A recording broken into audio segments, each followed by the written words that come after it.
একজন আমার কাছে এসে বলল, বাল্যকাল থেকে আল্লাহ আজ্জা জাল্লার সাথে তার গভীর সম্পর্ক ছিল। খুব অল্প বয়স থেকে সে আল্লাহর নিকট দোয়া করত, এমনকি কিশোরী বয়সেও তাহাজ্জুদ পড়ত, এমনকি কিশোরী বয়সেও যখনই সে আল্লাহর নিকট কিছু চাইতো আল্লাহ তাকে তা দিত। এই ব্যক্তির আসলে খুব কঠিন এক জীবন ছিল।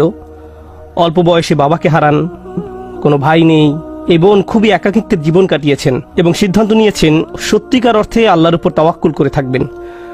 যখন সে এভাবে বড় হতে শুরু করলো, সে দেখতে লাগলো যখনই সে আল্লাহর কাছে কিছু চাইতো আল্লাহ অলৌকিকভাবে তার সকল প্রার্থনার জবাব দিত। যখনই সে আল্লাহর কাছে কিছু চাইতো আল্লাহ কখনো তার দোয়ার জবাব না দিয়ে থাকেননি। এভাবে সে আল্লাহর উপর নির্ভরতা এবং নৈকট্য বাড়িয়ে তোলে। যখনই তার কিছু দরকার হতো সে 2 রাকাত নামাজ পড়ে আল্লাহর কাছে তা চাইতো।